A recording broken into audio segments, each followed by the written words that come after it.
राष्ट्रीय स्वयंसेवक संघ कच्छ विभाग के इस विभाग एकत्रीकरण में हम सबके सौभाग्य से मंच पर विराजमान आज के कार्यक्रम के मुख्य अतिथि पूज्य संत श्री डॉक्टर त्रिकाल दास जी बापू वास्तव में जीवन में करने लायक मार्गदर्शन आपने अभी हमको दिया। बड़ा सौभाग्य है कि आज के इस अवसर पर रविवान संप्रदाय की रापर की गद्दी के मठाधिपति पूज्य संत आज हमारे बीच में कार्यक्रम के माननीय अध्यक्ष के नाते विराजमान है। मंच पर ही विराजमान हमारे माननीय विभाग संघ चालक श्री नवीन भाई जी व्यास, हमारे प्रांत कार्यवाह श्री महेश भाई ओझा, आज के इस कार्यक्रम में हम सबको आशीर्वाद देने के लिए कार्यक्रम में उपस्थित पूज्य मातृशक्ति समाज के सम्मानित निमंत्रित बंधु एवं स्वयंसेवक बंधु, विभाग कार्यवाह रावजी भाई ने बताया कि अखिल भारतीय कार्यकारी मंडल की बैठक यहां थी, उसी को निमित्त बनाकर 2025 को ध्यान में रखकर सारे देश के अंदर एक कार्य विस्तार का एक बड़ा संकल्प लेकर सब चले हैं। उसी कार्य विस्तार के कार्य को गति देने के लिए अपने इस कच्छ विभाग के सभी स्वयंसेवक बंधुओं ने विचार किया, कार्यकर्ता बंधुओं ने विचार किया कि हर मंडल बस्ती तक, उप बस्ती तक, मोहल्ले तक कार्य का विस्तार और कार्य का एक व्यवस्थित स्वरूप खड़ा किया जाए। इस दृष्टि से आज के इस विभाग एकत्रीकरण की योजना बनी। लक्ष्य निश्चित हुआ, योजना बनी, कार्यकर्ताओं ने समन्वित प्रयास किया और परिणाम आज हम सबके सामने है। एक आत्मविश्वास जगाने वाला और कार्य की दृष्टि से एक बड़ी छलांग लगाने वाला ये कार्यक्रम केवल कार्यक्रम नहीं बनेगा, कच्छ के अंदर अपने इस संघ के कार्य के विस्तार की दृष्टि से एक महत्वपूर्ण मील का पत्थर बनेगा, ऐसा इस कार्यक्रम को देखकर विश्वास है। आपका बहुत सुंदर व्यायाम योग का प्रदर्शन, गीत का प्रदर्शन, एकल गीत, माननीय मुख्य अतिथि जी का आशीर्वचन, इसके बाद आप सबके सामने कुछ बौद्धिक वर्ग के अंदर मुझे आपके सामने बातचीत करनी है। इस बात कहने से पहले मैं एक बात और स्मरण करना चाहता हूं। मेरा वैसे इस कच्छ भुज में केवल दूसरी बार आना हुआ है। एक बार सीमा की दृष्टि से, सीमा दर्शन की दृष्टि से मैं आया था, उस समय आप सबसे मिलना नहीं हुआ। लेकिन सारे देश के अंदर कच्छ और भुज जब इस शब्द का स्मरण होता है तो एकदम सबके ध्यान में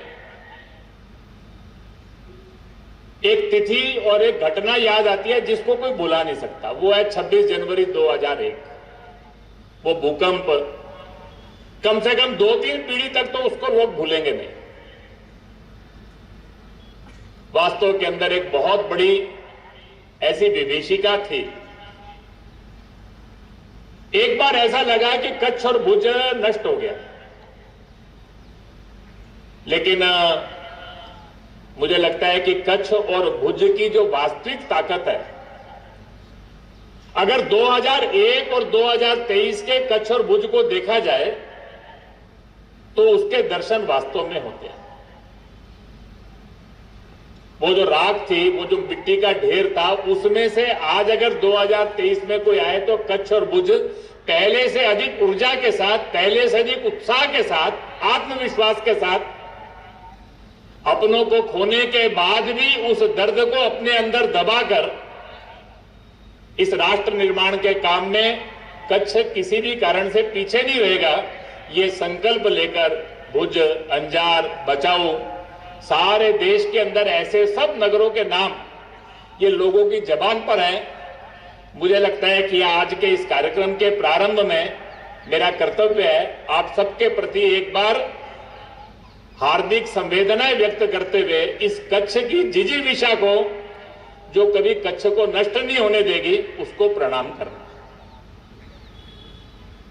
सारे देश के अंदर प्रवास करते हुए कच्छ के लोग मिलते हैं। 3 बातें सब जगह ध्यान में आती है कच्छ के लोगों की। एक, कच्छ का व्यक्ति यानी उद्यमी, हर क्षेत्र के अंदर जाकर उद्यम प्रारंभ करना, क्रमांक 1 पर आना। फिर केवल उद्यमी नहीं, वहां के समाज के सब कामों के अंदर उसका सहयोग, बढ़ चढ़कर सहयोग। कहीं पर भी ऐसा दिखता नहीं कि कच्छ के लोग वहां के समाज के लिए काम ना कर रहे। सबके हृदय के अंदर कच्छ के प्रति एक गर्व का भाव। और चौथी बात, ध्यान करके धीरे धीरे अनुभव आती है, सब स्थानों के ऊपर कच्छ के लोगों का संघ के प्रति भी एक विशेष अनुराग दिखाई देता है। वास्तव के अंदर इस कच्छ की धरती पर आप सब संसकों के दर्शन करके सारे देश को प्रेरणा देने वाली ये जो जिजीविषा है, इसका स्मरण करना ये मेरा कर्तव्य है। इस दृष्टि से प्रारंभ में मैं आप सबका अभिनंदन कर रहा हूं। आज के इस एकत्रीकरण के अंदर मुझे आप सबके सामने जब बोलना है तो मेरे मन के अंदर एक विचार आ रहा था। एक विशिष्ट परिस्थिति में से अपना देश गुजर रहा है और एक विशेष संयोग भी है जिसके कारण से आज हम सारे देश के अंदर कुछ बातों का स्मरण कर रहे हैं। भारत की यात्रा और पिछले 100 वर्ष के अंदर संघ की यात्रा, ये दोनों एक साथ चल रही है। ये जो कालखंड है, ये कालखंड देश की स्वाधीनता के 75 वर्ष अमृत महोत्सव के रूप में पिछले साल ही हमने मनाए और 2 वर्ष बाद संघ के कार्य के 100 वर्ष पूर्ण होने वाले हैं। इस विजयदशमी पे 98 वर्ष पूर्ण होकर इस 100वें वर्ष की तैयारी की दिशा में हम आगे बढ़ रहे हैं। यह एक ईश्वरीय संयोग है कि स्वाधीनता का अमृत महोत्सव और संघ का शताब्दी वर्ष, ये दोनों एक साथ आ रहे हैं। मैं दोनों का स्मरण इसलिए कर रहा हूं, वास्तव के अंदर स्वाधीनता के 75 वर्ष के अवसर पर हमने स्वाधीनता सेनानियों का स्मरण किया। स्वाधीनता के वो जो संघर्ष था, उस संघर्ष का जो विभीषिका थी, वो जो गुलामी दास्ता जो 1000 वर्ष के उस संघर्ष के अंदर हमने झेली, उसका भी स्मरण किया। और हमारा संघर्ष का स्वरूप कैसा था, उसकी प्रेरणा क्या थी, ये सब बातें भी हमने स्मरण की है। केवल स्मरण नहीं किया, आगे के लिए हमने कुछ करने का संकल्प भी लिया। राष्ट्रीय स्वयंसेवक संघ के नाते भी 98 वर्षों की इस यात्रा का स्मरण और आगे के करने का संकल्प। वास्तव में ये जो समय है, ये अपने संघ के 100 वर्षों की यात्रा, भारत की स्वाधीन भारत के 75 वर्षों की यात्रा का विहंगावलोकन, उसको एक बार पीछे मुड़कर देखना और आने वाले समय में करने का संकल्प लेना, इसके लिए ये कालखंड है। इसीलिए मैंने कहा ये विशिष्ट परिस्थिति है। हमारे यहां संघ के अंदर शारीरिक विभाग के अंदर पद विन्यास में दंडयुद्ध में एक प्रयोग आता है, वाम और सिंह ध्वज। ये सिंह ध्वज क्या है? सिंह चलते चलते कभी पीछे नहीं मुड़ता, वो केवल पीछे गर्दन घुमाकर एक बार व्यंगावलोकन करता है कि मैं कहां से चला था, कहां तक पहुंचा, और फिर उसके बाद एक आत्मविश्वास मन में लेकर एक लंबी छलांग लगाता है। वास्तव के अंदर ये समय हमारे लिए भी अपने इस स्वाधीन भारत की 75 वर्षों की यात्रा, संघ की 100 वर्षों की यात्रा, उसको हल्का सा गर्दन घुमाकर पीछे मुड़ के देखना और आगे के लिए एक लंबी छलांग लगाने का संकल्प लेने का कालखंड है। वास्तव के अंदर ये 75 वर्षों की यात्रा क्या है और संघ के 100 वर्षों की यात्रा क्या है और हमको क्या करना है, ऐसी 3 बातों की चर्चा मैं आपसे इस बौद्धिक वर्ग में करने वाला हूं। स्वाधीन भारत की 75 वर्ष की यात्रा एक बड़ी गर्व करने लायक यात्रा है। कभी कभी नकारात्मकता फैलाने वाले लोग बहुत सारी नेगेटिव बातें करते हैं, लेकिन वास्तव के अंदर ये 75 वर्ष के अंदर हम जब विचार करते हैं तो हमको ध्यान में क्या आता है? 1947 एक बेचारगी का भारत था। जम्मू कश्मीर पर आक्रमण हुआ, यूएन के अंदर विषय गया, दुनिया का कोई देश हमारे साथ खड़ा नहीं था। हमारी भूमि पर कब्जा हो रहा था, पाकिस्तान ने आक्रमण किया था, लेकिन दुनिया की सारी शक्तियां उसके पीछे खड़ी थी। हमारी स्थिति ऐसी थी कि 1965 के में अंदर हम युद्ध जीते, हमको जीती हुई जमीन वापस करनी पड़ी। वो कालखंड था देश की आजादी के बाद का, जब अन्न की दृष्टि से अपने देश का पेट भरने के लिए हमको अमेरिका से अनाज मंगाना पड़ता। हमने स्वाधीन भारत की जब यात्रा प्रारंभ की, वो एक बड़ी बेचारगी से यात्रा प्रारंभ की। 1000 वर्ष का जो संघर्ष था, उसके अंदर जो शोषण हुआ, जो लूट हुई, तो जिसके अंदर समाज की संस्थाएं नष्ट हो गई, वहां से हमने इस भारत को खड़ा किया। 75 वर्ष के अंदर ही पूरे भारत का चित्र बदल गया। आज भारत कहने के बाद दुनिया के अंदर एक मजबूत राष्ट्र, आज दुनिया के प्रमुख राष्ट्रों में हमारी गिनती होती है। विश्व की तीसरी सबसे बड़ी सेना हमारी है। भारत की एक स्वतंत्र विदेश नीति है। अभी हम किसी की कृपा पर नहीं है। यूक्रेन का प्रश्न आया या इजराइल फिलिस्तीन का प्रश्न आया, हमारे हित में जो है उसको ध्यान में रखकर हमने निर्णय किया, दुनिया की किसी महाशक्ति के दबाव में नहीं। आज जब हम भारत को देखते हैं तो दुनिया के अंदर एक 5वें नंबर की बड़ी अर्थव्यवस्था भारत की है। दुनिया के अंदर इस कोविड के अंदर बड़ी बड़ी अर्थव्यवस्थाएं चरमरा गई। एक भारत की अर्थव्यवस्था थी जिसने बहुत तेजी से अपने को दोबारा से गतिमान कर दिया। आज भारत कहने के बाद दुनिया के अंदर जब आता है तो भारत की कूटनीति की लोग दाद देते हैं। अभी G20 हुआ, पहली बार G20 के अंदर पहले दिन सर्वसम्मत प्रस्ताव पारित हुआ। नहीं तो G20 में 20 देशों को सहमत करना बहुत मुश्किल था, लेकिन विपरीत विचार के लोगों को भी एक मंच पे लाकर एक मत का करना, यह हमारी कूटनीति की विजय थी। हम जब भारत की बात करते हैं तो भारत की पहचान केवल मजबूत, शक्तिशाली, आज दुनिया के अंदर शक्ति संपन्न राष्ट्र की नहीं है, एक जिम्मेदार राष्ट्र की भारत की प्रतिमा है। दुनिया के सब छोटे छोटे देश अपने हित के अंदर जब भी कोई संकट आता है, कोई प्रश्न आता है, वो भारत की ओर देखते हैं। कारण भारत हमेशा केवल अपना विचार नहीं करता, वो सबका विचार करता है। कोविड की चुनौती आई, वैक्सीन का प्रश्न हो, दवाइयों का प्रश्न हो, सारी दुनिया के साथ हम खड़े थे। पैसा कमाने के लिए नहीं खड़े थे। वसुधैव कुटुंबकम का जो हमारा ध्येय वाक्य है, उस बात को मन में लेकर सबका हित का विचार करना, सर्वे भवन्तु सुखिनः, इस विचार को लेकर चलने वाला भारत। यूक्रेन के युद्ध के अंदर दुनिया के जिस देश को अनाज की आवश्यकता पड़ी, उसको भारत ने अन्न दिया। व्यापार नहीं, पैसा कमाने के लिए। दुनिया के प्रत्येक देश को एक जिम्मेदार राष्ट्र के रूप में भारत अपने एक अग्रज के रूप में आज दिखाई देता है। आज भारत की पहचान दुनिया के अंदर हमारी IITs के कारण है, IIM के कारण है, सेंट्रल यूनिवर्सिटीज के कारण है, एम्स के कारण है। आज भारत एक शिक्षित राष्ट्र के रूप में, यह अनपढ़ों का देश नहीं है। दुनिया की बड़ी बड़ी कंपनियों के CEO ये भारत के हैं। दुनिया के अंदर जब भारत का विचार आता है तो भारत एक ऐसा देश है जिसने 75 वर्षों के अंदर एक बड़ी सामाजिक क्रांति की। भारत के अंदर एक सदैव समृद्धि थी। हमारे यहां समरसता का वातावरण था, लेकिन 1000 वर्ष के अंदर सामाजिक विषमता, आर्थिक विषमता, लैंगिक विषमता, ये इस देश के अंदर होगी।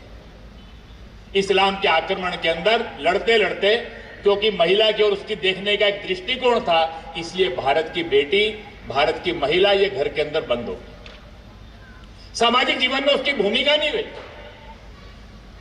लेकिन 75 वर्ष के अंदर ही आज समाज जीवन के प्रत्येक क्षेत्र में भारत की बेटी बेटों के साथ खड़ी है। 75 वर्ष पहले कोई कल्पना नहीं करता था। आज वो शिक्षा का क्षेत्र हो, व्यापार का क्षेत्र हो, समाज के अंदर उद्योग का क्षेत्र हो, सैन्य क्षेत्र हो, आज भारत की बेटी ये फाइटर उड़ाती है। भारत के अंदर एक बहुत बड़ी सामाजिक क्रांति हुई है। प्रारंभ में आरक्षण आया तो किसी को लगता नहीं था, लेकिन उसके कारण से देखते देखते देश के अंदर आज एक सामाजिक विषमता, सामाजिक भेद ये समाप्त हो रहे हैं। आज भारत के अंदर एक बड़ा वर्ग जो शिक्षा से, रोजगार से, काम धाम से ये दूर था, आज वो समाज के साथ मुख्य धारा में आकर सारे राष्ट्र की उन्नति के काम में लग गया। भारत के अंदर बहुत थोड़े लोग संपन्न थे, लेकिन आज भारत के अंदर जितनी यूरोप की आबादी है उतनी बड़ी भारत की मध्यम वर्ग है। मुझे कभी कभी लोग कहते हैं, मैं कहता हूं यूरोप तो विकसित हो गया और हम अर्ध विकसित है। जितनी यूरोप की आबादी है उससे ज्यादा हमारा मिडिल इनकम ग्रुप है, हमारा मध्यम वर्ग उससे ज्यादा अच्छा है। आज भारत जो है ये एक इस देश के अंदर केवल 75 वर्ष के अंदर, आने वाले 1, 2, 4, 5 वर्षों के अंदर देश का कोई व्यक्ति ऐसा नहीं होगा जिसके पास पक्का घर नहीं होगा। कोई व्यक्ति ऐसा नहीं होगा जिसको शिक्षा, स्वास्थ्य, इसकी संपूर्ण सुविधा प्राप्त नहीं होगी। 75 वर्षों के अंदर हमने एक बहुत बड़ी सामाजिक क्रांति इस देश के अंदर की है। और सबसे बड़ी बात है, इस 75 वर्ष के अंदर इस देश के समाज का सोचने का ढंग बदल गया। मैं कभी कभी कहता हूं आज भारत का व्यक्ति यानी गुलामी की मानसिकता से मुक्त, आत्मविश्वास से युक्त, दुनिया को जीतने की इच्छा रखने वाला, कहीं भी भारत का व्यक्ति हारना नहीं चाहता। वो खेल का मैदान हो वहां क्रमांक 1 पर आना चाहता है, वो हर जगह जीतना ही चाहता है। वो आज एक कंपनी शुरू करता है, कल उसको यूनिकॉर्न बनाने की सोचता है। भारत का युवा किसी कंपनी में एम्प्लॉय होता है, कुछ समय बाद उसका सीईओ बनने की सोचता है। इस देश के अंदर एक एक करके गुलामी के चिन्हों को मिटा देने के लिए कृत संकल्प है। स्वाधीनता के बाद सोमनाथ के मंदिर के जीर्णोद्धार से जो काम प्रारंभ हुआ, विवेकानंद शिला स्मारक से होते हुए, श्री राम जन्मभूमि पर होते हुए, काशी विश्वनाथ का कॉरिडोर, उज्जैन का महाकाल, भारत के अंदर धीरे धीरे करके स्वाधीन भारत के तीर्थ कैसे होंगे, हिंदू भारत कैसा होगा, सारे देश के अंदर ऐसा लगता है आने वाले समय के अंदर हम गुलामी के सब चिन्हों को मिटा देंगे, ऐसा भारत का दृश्य है। इसलिए मैं कहता हूं ये स्वाधीन भारत की यात्रा ये गर्व करने लायक यात्रा है। इस 75 वर्षों के अंदर सारे देश के अंदर देशभक्ति से ओतप्रोत, हिंदुत्व से ओतप्रोत, हिंदुत्व के भाव से युक्त, गुलामी के सब चिन्हों को मिटा देने के लिए कृत संकल्प, दुनिया को जीतने का सपना देखने वाला ऐसा समाज, एक भारत को अर्थ शक्ति के रूप में, सैन्य शक्ति के रूप में एक मजबूत शक्तिशाली राष्ट्र के दृश्य को हम ही नहीं पूरी दुनिया धीरे धीरे करके स्वीकार कर रही है। हम जब अपने इस संघ की 100 वर्षों की यात्रा का विचार करते हैं तो इस 100 वर्षों की यात्रा का विचार करते हुए भी 4 बातें हमको इस 100 वर्षों की संघ की यात्रा में दिखाई देती है। पहली बात क्या है, ये यात्रा अनवरत है, अखंड है, कॉन्टिन्यूअस है, सीमलेस है। मैं इसलिए कह रहा हूं ये आसान नहीं थी। कैसी भी परिस्थिति थी, देश की स्वाधीनता हुई, विभाजन हो गया, प्रतिबंध लगे, युद्धों का सामना करना पड़ा, किसी भी कालखंड के अंदर यह संघ का काम रुका नहीं। बीच की परिस्थिति के अंदर प्रतिबंध था, कार्य का स्वरूप बदला होगा, लेकिन कार्य रुका नहीं। यह अखंड है, संघ बटा नहीं, संघ एक था, एक है, एक ही रहेगा। ये जो संघ की यात्रा है, ये संघ की यात्रा में कोई विभाजन नहीं है।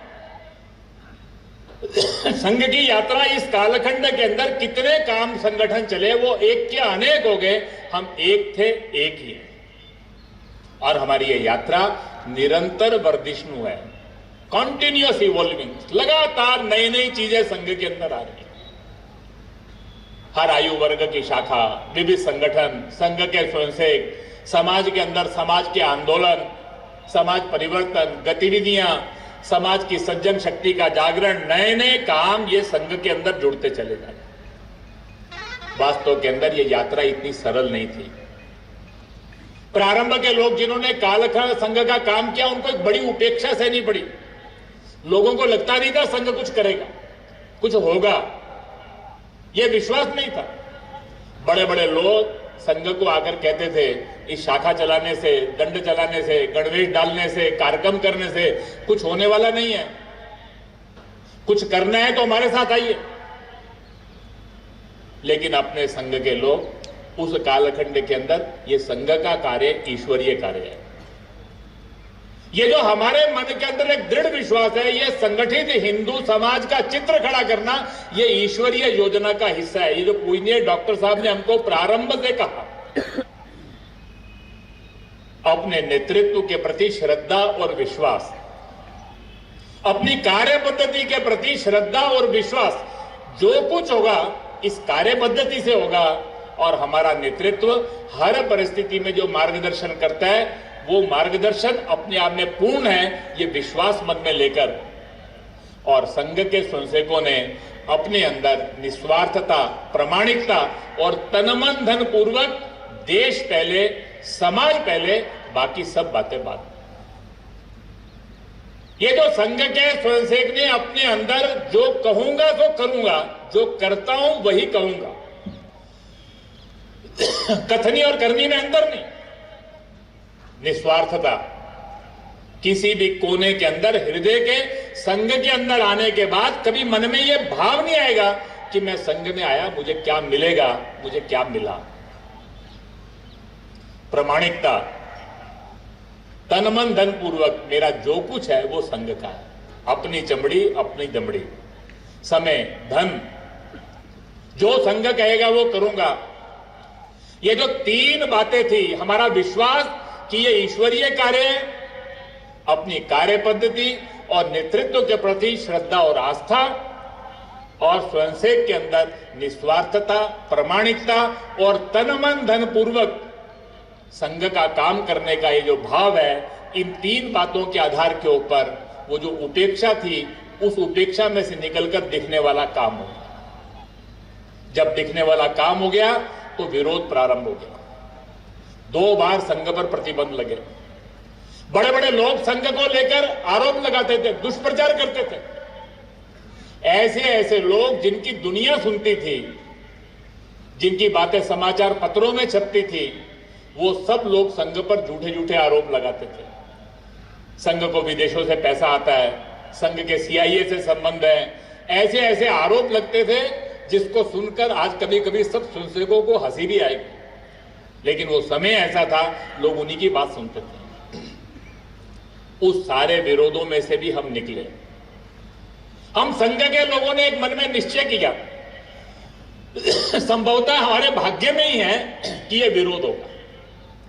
बहुत हैरानगी थी, विभाजन के कालखंड के अंदर समाज, हिंदू समाज की रक्षा में संघ सबसे आगे। विस्थापित होकर जो लोग हैं, उनके पुनर्वास में संघ सबसे आगे। संघ का स्वयंसेवक पुनर्वास में लगा था, हिंदू समाज की रक्षा में लगा था, और पूज्य महात्मा गांधी जी की हत्या का झूठा आरोप लगाकर संघ पर प्रतिबंध लगा था। 2 आयोग बने, इन्वेस्टिगेशन हुए, जजमेंट आ गए। संघ की कहीं दूर दूर तक संबंध नहीं आया, उसके बाद भी बोलना बंद नहीं किया, आरोप लगाना बंद नहीं किया। दूसरों से लड़ना आसान होता है, लेकिन जिन अपनों के लिए हम काम कर रहे हैं, वो अपने ही जब विरोध करते हैं तो उसको सहना इतना आसान नहीं होता। लेकिन उस सारे अपनों के विरोध में भी संघ के स्वयंसेवकों ने अपने नेतृत्व, कार्य पद्धति, उस पर श्रद्धा, विश्वास, ईश्वरीय कार्य, ये मानकर जहां समाज देश की आवश्यकता है, वो 3-4 युद्ध आए, वो कच्छ का प्रश्न था, वो अकाल था, वो भूकंप था, जहां भी समाज देश की आवश्यकता है, संघ पहले, स्वयंसेवक पहले, समाज को साथ लेकर अपनी भूमिका निभाने के कारण से देखते देखते संघ के काम के प्रति अनुकूलता और आज स्वीकार्यता बन गई। आज जब हम देश के अंदर विचार करते हैं तो हमको ध्यान में आता है धीरे धीरे करके हमारी ये जो 4 पीढ़ी की यात्रा है, इस 4 पीढ़ी की यात्रा के कारण से समाज जीवन के केंद्र में आकर संघ खड़ा हो। वास्तव में ये 4 पीढ़ी की यात्रा अद्भुत है। पहली पीढ़ी ने सारे देश के अंदर संघ के काम का बीजारोपण किया। दूसरी पीढ़ी ने संघ के काम को राष्ट्रव्यापी बना दिया। 1973-74 तक आते आते देश के हर जिले में संघ पहुंच गया। तीसरी पीढ़ी ने इस संघ को समाज व्यापी कर दिया। 1977 के बाद उस लोकतंत्र की रक्षा के आंदोलन में संघ के स्वयंसेवकों ने जो भूमिका निभाई थी, सारे देश में एक बड़ी अनुकूलता आ गई। जैसे ही वो अनुकूलता आ गई, उस अनुकूलता के कालखंड के अंदर सारे देश की सेवा बस्तियों में संघ ने काम प्रारंभ किया, वनवासी क्षेत्रों में काम प्रारंभ किया, नॉर्थ ईस्ट और दूर दराज के क्षेत्रों में काम प्रारंभ किया, विद्या भारती के माध्यम से विद्यालय प्रारंभ होने शुरू हो गए। और उस कालखंड के अंदर हिंदू समाज के आत्मविश्वास को जगाने के लिए, राष्ट्रीय एकात्मता को पुष्ट करने के लिए हमने बड़े बड़े अभियान लिए। श्री राम जन्मभूमि मंदिर का आंदोलन, एकात्मता यात्रा और संघ के बड़े बड़े संपर्क अभियान। और इसके कारण से तीसरी पीढ़ी ने 2000 तक आते आते हमने 1985 में जो पहला संपर्क अभियान लिया था, 1.25 लाख गांव तक हम पहुंचे थे। 2000 के अंदर संघ के 75 वर्ष पूरे होने पर हमने जो एक अभियान लिया, उसमें 4 लाख से ज्यादा गांव में हम देश में गए। हमारी जो तीसरी पीढ़ी थी उसने संघ को समाज व्यापी कर दिया। चौथी जो पीढ़ी थी उसने ये जो स्वीकार्यता थी, अनुकूलता से जो स्वीकार्यता बन गई, इसके अंदर पिछले 25 वर्षों में पूरी सज्जन शक्ति को संघ से जोड़ दिया। स्थान स्थान के ऊपर पूज्य संत, महात्मा, सामाजिक नेतृत्व, समाज को साथ लेकर समाज परिवर्तन के लिए सारे देश के अंदर एक वातावरण खड़ा हो गया। आज धीरे धीरे करके हम कह सकते हैं संघ और समाज एक वेवलेंथ पर आ गया। सारे देश में घूमते हुए समाज के प्रमुख लोगों के साथ मेरा बैठना होता है। मैं ध्यान में आता है जैसे हम आज से 25-30 साल पहले सोचते थे, वैसा ही आज समाज सोचता है। आज कहीं पर भी प्रश्न आ जाए, हर एक के मन में एक ही बात है कि समाज के समस्याओं का समाधान कैसे होगा। लेकिन यह समाधान करने के लिए संघ क्या करेगा ये नहीं कहते, हम क्या कर सकते हैं, ये आज सबका वातावरण बन गया। आज समाज जो है केवल सुझाव नहीं देना चाहता, वो अपेक्षा नहीं करता। आज समाज संघ के साथ जुड़कर काम करना चाहता है। धीरे धीरे करके संघ और समाज के बीच का अंतर समाप्त होता है। और इसीलिए आज के इस समय का मैं जब वर्णन करता हूं तो मैं ये कहता हूं कि आज संघ भारत के केंद्र में है और भारत विश्व के केंद्र में। संघ जो है ये आज समाज के केंद्र में है। सारे समाज ने संघ के नेतृत्व को स्वीकार किया। सारा समाज का नेतृत्व संघ के साथ मिलकर काम करना चाहता है। जैसा हम सोचते हैं वैसा समाज सोच रहा है। जैसा संघ समाज बनाना चाहता है, वैसा ही समाज और देश का चित्र आज देश की सारी सज्जन शक्ति देखना चाहती है। और धीरे धीरे करके पूरी दुनिया के केंद्र में भारत आकर खड़ा हो गया है। सारी दुनिया के अंदर जिन विचारधाराओं ने पिछले 1000 साल के अंदर दुनिया में प्रभाव छोड़ा, वो सबके खोखलेपन को दुनिया ने देख लिया। पूरी दुनिया को ध्यान में आ गया है, चाहे वो कम्युनिज्म की विचारधारा थी, चाहे सोशलिज्म की थी, चाहे अमेरिकन कैपिटलिज्म की थी, चाहे इवेंजेलिकल चर्च था, चाहे दुनिया के अंदर इस्लाम के आधार पर शासन था। जहां पर भी दुनिया में इनका प्रभुत्व हुआ, वहां पर क्या मिला? केवल शोषण, लूट, अत्याचार, साम्राज्य, उपनिवेश। जो उन्होंने कहा उसके विपरीत व्यवहार किया। आज सारी दुनिया के अंदर जितने प्रश्न हैं, जिस रास्ते के ऊपर पिछले 100 साल से दुनिया चल रही है, उसके कारण से सारी दुनिया के अंदर, चाहे आपस के अंदर हिंसा के संघर्ष के प्रश्न है, चाहे पर्यावरण के प्रश्न है, चाहे समाज के अंदर टूटते हुए परिवार, तनाव, समाज के अंदर विघटन, ये सारे प्रश्नों का उत्तर किसके पास है? हर एक आज भारत को आशा की निगाह से देखा है। भारत का योग, भारत का आध्यात्म, भारत का आयुर्वेद, भारत का शाकाहार, भारत की एक एक बात दुनिया को अनुकरणीय लग रही है। इसलिए मैंने कहा आज भारत विश्व के केंद्र में है और संघ भारत के केंद्र में। आज जब यह परिस्थिति है, हमारी 4 पीढ़ी की संघ की यात्रा ने, पहली पीढ़ी ने बीजारोपण किया, दूसरी पीढ़ी ने इसको राष्ट्रव्यापी किया, तीसरी पीढ़ी ने समाजव्यापी किया और चौथी पीढ़ी ने संघ और समाज के अंतर को समाप्त कर दिया। हमारी 5वीं पीढ़ी को क्या करना है, ये बात सोचकर हम सब लोग यहां से जाए, इसके लिए 3-4 बातें और बताऊंगा छोटी छोटी। आज संघ की चौथी पीढ़ी नेतृत्व कर रही है, तीसरी पीढ़ी नेतृत्व कर रही है, चौथी पीढ़ी काम कर रही है, 5वीं पीढ़ी तैयार हो रही है। कुछ समय बाद चौथी पीढ़ी नेतृत्व करेगी, 5वीं पीढ़ी काम करेगी, 6ठी पीढ़ी तैयार होगी। आने वाले 25 साल के अंदर हमको क्या करना। जब स्वाधीनता के 75 वर्ष का समय आया था, अपने देश के अंदर परम पूज्य सरसंघ चालक ने विजयदशमी के संबोधन पर हमको कहा, आज से 75 साल पहले हमने स्वाधीनता से स्वतंत्रता की यात्रा प्रारंभ की। ये जो स्वाधीनता से स्वतंत्रता है, ये समझना हम केवल हम स्वराज्य के लिए नहीं लड़ रहे थे, केवल अपने राज्य के लिए नहीं लड़ रहे थे। पूरे आंदोलन के अंदर हमारी प्रेरणा जो थी, स्वधर्म, स्वदेशी और स्वराज्य, ये 3 बातों के इर्द गिर्द थी। उसी समय अपने देश के माननीय प्रधानमंत्री, उन्होंने भी संबोधन करते हुए स्वाधीनता के इस अमृत महोत्सव पर कहा कि ये भारत का अमृत काल है। ये जो भारत का अमृत काल है, अमृत काल यानी प्रातःकाल जब भोर फूटती है तो अंधकार समाप्त होता है, ताजगी का एहसास होता है, पक्षी चहचहाना शुरू करते हैं, एक ऐसा वातावरण के अंदर करने का भाव है।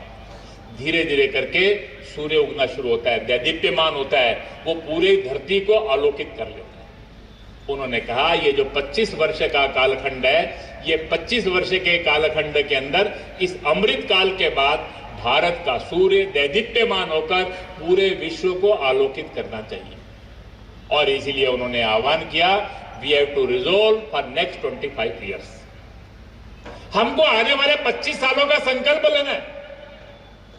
100 साल बाद जब हम शताब्दी मनाएंगे भारत की स्वाधीनता की, उस समय भारत का चित्र कैसा होगा। इस वर्ष के लाल किले के ऊपर उन्होंने वो 5 बातें करने के लिए सबको कहा। देश के किसी भी कोने से गुलामी का एक भी चिन्ह बाकी नहीं रहना चाहिए। अपनी विरासत का गर्व, सामाजिक एकता, नागरिक कर्तव्यों के प्रति प्रतिबद्ध समाज और पूर्ण विकसित भारत, ये 5 बातों के इर्द गिर्द उन्होंने आने वाले समय के अंदर बहुत सारी बातें हम सबको करने की बताई। वास्तव के अंदर आने वाले समय के अंदर ये जो करने का काम है, हमारे जो 4 पीढ़ी की यात्रा है, आने वाले 25 सालों के अंदर इसको हमको अपने मंजिल तक पहुंचाना।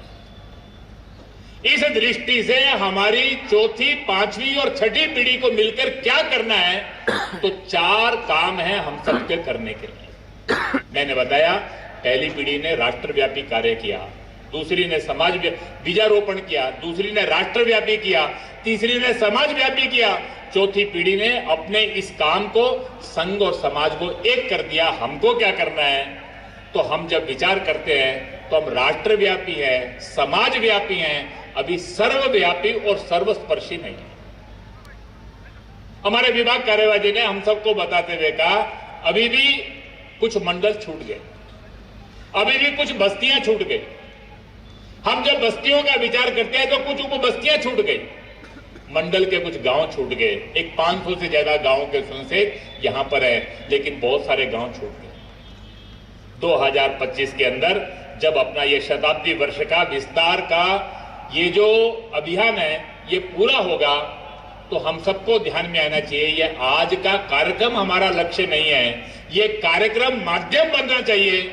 आने वाले 2 साल के अंदर प्रत्येक गांव, प्रत्येक बस्ती, बस्ती की हर मोहल्ला, गांव का हर पाड़ा, गांव का हर छोटा हिस्सा, वहां तक संघ का संसेक चाहिए,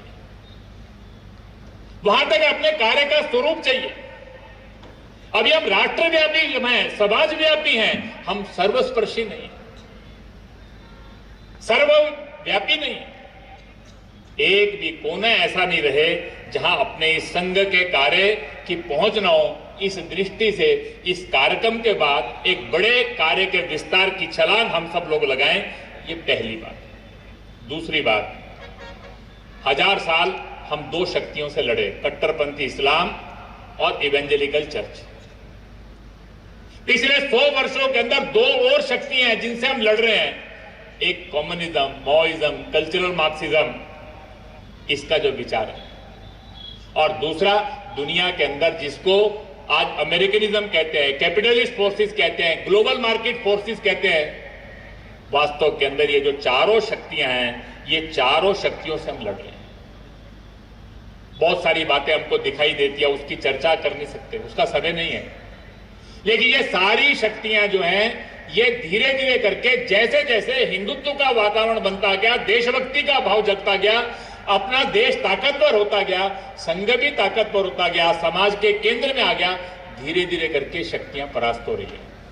ये शक्तियां परास्त हो रही हैं, समाप्त नहीं। आज से 75 साल पहले तंत्र में, समाज में, विचार में सब जगह प्रभावी थी। आज समाज में ये हमसे लड़ नहीं सकती, तंत्र से धीरे धीरे करके बाहर हो रही हैं, लेकिन विचार में अभी भी एक ताकत है। और इसलिए ये सारी शक्तियों को ध्यान में आ गया है कि अब हमारे अस्तित्व की लड़ाई है। ये आने वाले 10-15 वर्ष एक बड़े संघर्ष के कालखंड की तैयारी का समय है। हमको एक बड़े संघर्ष में से निकलना पड़ेगा।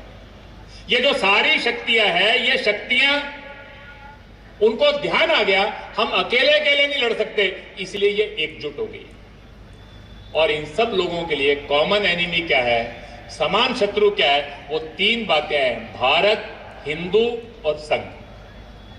दुनिया की सब शक्तियों को लगता है कि भारत ऐसे ही बढ़ता रहा तो हमारा विचार समाप्त हो जाएगा, पूरी दुनिया भारत के पीछे आगे खड़ी हो जाएगी। यह भारत क्यों ताकतवर हो रहा है? क्योंकि देश में हिंदुत्व का भाव जग रहा है। अपने जाति भेदों से ऊपर उठकर, अपने छोटे छोटे स्वार्थों से ऊपर उठकर पूरा हिंदू समाज देश के लिए जीने के लिए खड़ा हो।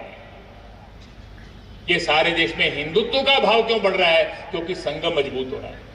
और इसीलिए सारे देश के अंदर एक योजनाबद्ध प्रयास इस भारत की एकात्मता को तोड़ना, हिंदुत्व के भाव को कमजोर करना और संघ के ऊपर तरह तरह के ओप लगाकर संघ के बारे में एक भ्रम का वातावरण खड़ा करना। आने वाले समय के अंदर हमको इस नए प्रकार के षड्यंत्रों के स्वरूप मिलेंगे। मैंने बताया वो प्रत्यक्ष लड़ नहीं सकते, इसलिए छद्म युद्ध शुरू हो रहा है, मायावी युद्ध शुरू हो रहा है, प्रॉक्सी वॉर शुरू हो रही है। हिंदू समाज के अंदर नए नए तरह के संघर्ष पैदा करने की कोशिश की जाती है। मैं अभी पिछले दिनों हरियाणा प्रांत में था, वहां पर अपने 2 समाज के लोग आमने सामने खड़े थे, गुर्जर और राजपूत। प्रश्न क्या है, एक मिहिर भोज नाम के एक राजा हुए, एक महापुरुष हुए। गुर्जर कह रहे थे ये हमारे हैं, राजपूत कह रहे हैं हमारे हैं। मैंने पूछा महापुरुष किसी जाति के होते हैं क्या? महापुरुष तो पूरे समाज के होते हैं, उस पर किसी का पेटेंट है क्या? उन्होंने एक जाति का विचार किया क्या? लेकिन वो हमारे थे, इस बात के ऊपर दोनों का झगड़ा। आने वाले समय के अंदर जातियों के अभिनिवेश खड़ा करना, समाज के अंदर छोटी छोटी बातों के ऊपर समाज को बांटना, संघर्ष करना, तरह तरह के खड़े करना। अचानक कहीं पर आरक्षण के नाम के ऊपर, कहीं पर जातियों के छोटे से घटना को, दुर्भाग्यपूर्ण घटना को, वो जाति की अस्मिता का प्रश्न बन जाता है। थोड़े दिन पहले हमने किसान आंदोलन देखा, हमने भीमा कोरेगांव का समय देखा, सीए का समय देखा। परसिक्यूटेड जो पाकिस्तान, बांग्लादेश, अफगानिस्तान में जिन लोगों को 4 पीढ़ी से अत्याचार सह रहे थे, वो भारत में नहीं आएंगे तो कहां आएंगे? यहां हम उनको अधिकार देते हैं तो वो किसी के अधिकार छीने थोड़ी जाते हैं, लेकिन सारे देश के अंदर एक भ्रम का वातावरण खड़ा करते हैं। ये जो सारे देश के अंदर आने वाले समय के अंदर समाज के अंदर नए नए तरह के संघर्ष ये खड़े करने का प्रयास होगा। और इसलिए हम सब लोगों को आने वाले समय के अंदर समाज को टूटने नहीं देना, हिंदुत्व का भाव कमजोर नहीं होने देना, समाज के किसी भी वर्ग को अपने से छूटने नहीं देना। सारे समाज के अंदर इस हिंदुत्व के आंदोलन को, समाज की एकता के प्रश्न को ये तोड़ने का प्रयास होगा। तीसरा काम हम सबको जो करने का है, इस 1000 वर्ष के संघर्ष में बहुत सारी बातें ऐसी आ गई जो हमारी नहीं थी। हमारी व्यवस्थाएं टूट गई। कुछ बातों का संकेत माननीय अध्यक्ष जी ने हमसे किया।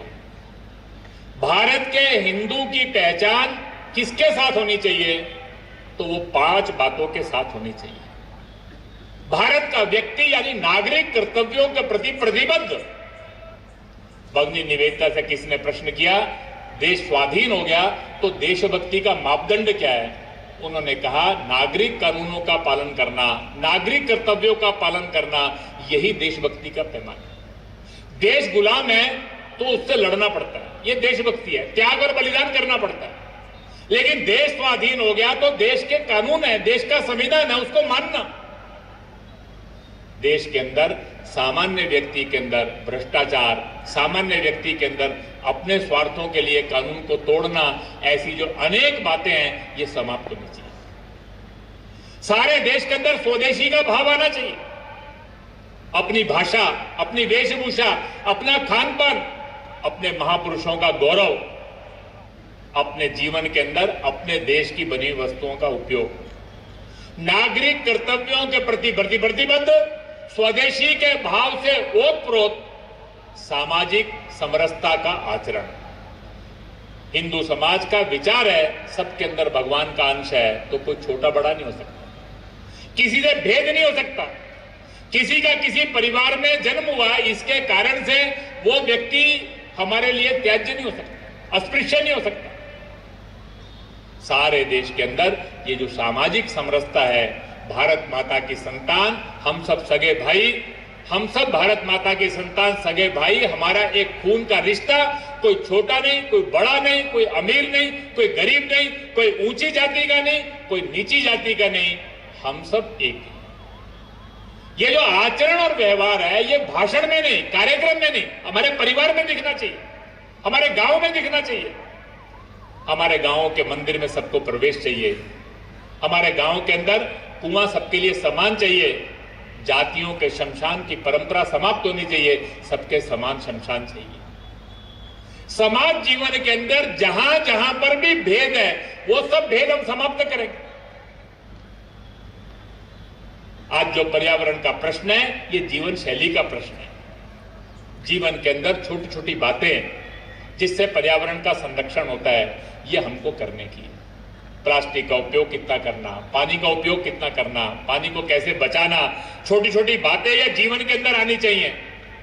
और भारत का परिवार, ये भारत का परिवार संस्कारित परिवार बनना चाहिए, मूल्य आधारित परिवार। हिंदू घर कैसा होना चाहिए, इसके बारे में हमको एक चित्र खड़ा करना। आने वाले वासने के अंदर ये 5 बातें समाज जीवन के अंदर भारत की पहचान बननी चाहिए। और चौथी और आखिरी बात है, हमारी कहानी हमको लिखनी है। ये जो इस 1000 साल का कालखंड रहा, क्या हुआ? लाला लाजपत राय कहा करते थे, इस देश के अंदर अंग्रेजों ने 3 बातें की, de Hinduisation, de socialisation, de nationalisation. हमारी समाज की एकता को तोड़ दिया, हिंदू समाज में हीनता का भाव पार दिया, राष्ट्र की भक्ति का भाव, राष्ट्रीय एकात्मता का भाव ये कमजोर कर दिया। ये जो अंग्रेजी शिक्षा 1835 में प्रारंभ हुई, इसके जब 50 साल हुए तो पूज्य स्वामी विवेकानंद जी ने कहा, उनका एक भाषण है उस समय, उनने कहा ये अंग्रेजी शिक्षा कैसी है? उन्होंने कहा, एक बच्चा स्कूल जाता है, पहली बात वो सीखता है, योर फादर इज अ फूल। ये उनका वाक्य है कि आपके पिता मूर्ख हैं, वो जो बताते हैं उसका कोई अर्थ नहीं है, जो हम बताते हैं वो सुनो। वो कहता है सेकेंड थिंग इज लर्न, दूसरी बात वो सीखता है, योर ग्रैंडफादर इज ल्यूनेटिक, आपके दादा परदादा दादी परदादी ये सनकी हैं। ये जो बातें कहते हैं इनका कोई आधार नहीं है, निराधार बातें, जिन बातों का कोई अर्थ नहीं है। उन्होंने कहा थर्ड थिंग दे लर्न, तीसरी बात वो सीखते हैं, ऑल योर टीचर्स आर हिपोक्राइट्स, आपके जितने गुरु हैं, आपके मार्गदर्शन करने वाले संत हैं, जितने आपको प्रवचन देने वाले हैं, वो दोहरापन है, खोखलापन है, जो बात कहते हैं वो वास्तव में होती नहीं है। और चौथी बात उन्होंने कहा, fourth thing they learn, all your sacred books are full of lies. आपकी जितनी किताबें हैं, रामायण, महाभारत, वेद, गीता, ये सब बेबुनियाद है, झूठ से भरी हुई, ये मिथक है, ये केवल कहानियां हैं। उन्होंने कहा by the time he is 16, वो 16 साल का होता है, he is a mass of negation, वो नकारात्मकता से भरा होता है, बोनलेस, उसकी कोई रीढ़ नहीं होती, लाइफलेस, उसमें कोई जीवन नहीं होता, कुछ करने का भाव नहीं होता। अंग्रेजों के अनुसरण में ही मेरा हित है, यही भाव होता है। वास्तव के अंदर अंग्रेजों ने एक यूरोसेंट्रिक मॉडल खड़ा किया, विदेश के अनुसरण में ही हमारा हित है। आज कभी कभी जो पश्चिम का है वही हमको मॉडर्न लगता है, वो वेस्टर्न को मॉडर्न कहते हैं, उसी को हम प्रगति कहते हैं, हमारी अपनी सब बातें रूढ़िवादी लगती है। भारत के विमर्श के आधार के ऊपर हमको भारत की व्यवस्थाएं खड़ी करनी है। सारे देश के अंदर आने वाले समय के अंदर हमको हमारे विमर्श के आधार के ऊपर अपनी व्यवस्थाएं खड़ी करनी है। ये 4 काम आने वाले समय के अंदर करने हैं। और इसीलिए आज जो ये अपने यहाँ पर चौथी पीढ़ी जो इस समय काम कर रही है, ये आज से 10-15 साल बाद जिला, विभाग, प्रांत सब जगह नेतृत्व करेगी। अपने ग्राम, तहसील, 5वीं पीढ़ी हमारे साथ तैयार हो रही है, वो काम करना प्रारंभ कर देगी। 6ठी पीढ़ी तैयार होगी। आने वाले 25 साल बाद अपने इस देश के अंदर हमारा चित्र कैसा चाहिए, ये राष्ट्रीय स्वयंसेवक संघ का आंदोलन, it should become movement of 100%, ये 100% का आंदोलन बन जाना चाहिए, ये 100% तक पहुंच जाना चाहिए। ये कोई गांव, कोई मोहल्ला, ये हमसे छूटना नहीं चाहिए। राष्ट्र विरोधी शक्तियां, समाज को तोड़ने का सपने वाली शक्तियों का पूर्ण परास्त हमको करना है, उनको हमको समूल यहां से समाप्त करना है। और नागरिक कर्तव्यों के प्रति प्रतिबद्ध, स्वदेशी के भाव से ओतप्रोत ऐसा अपना एक समाज का चित्र खड़ा करना, इस दृष्टि से हम सब लोग अपने अपने बारे में संकल्प करें। जिस भी गांव से आए हैं वहां पर संघ का काम खड़ा हो, एक प्रभावी काम खड़ा हो। हम जहां पर भी हैं, एक भी स्वयंसेवक ऐसा नहीं चाहिए जो समाज का दायित्व लेकर खड़ा ना हो। हमारे सबके परिवार एक आदर्श हिंदू परिवार बनने चाहिए और अपने क्षेत्र के अंदर समाज की सज्जन शक्ति को लेकर जैसा भारत बनाना चाहते हैं वैसे अपने गांव, बस्ती को हम बनाकर खड़ा करें। ऐसा एक संकल्प लेकर हम सब लोग जाए, इस बात का अनुरोध करते हुए और आप सबका धन्यवाद करते हुए अपने इस वक्तव्य को मैं पूर्ण करता हूं। भारत माता की जय।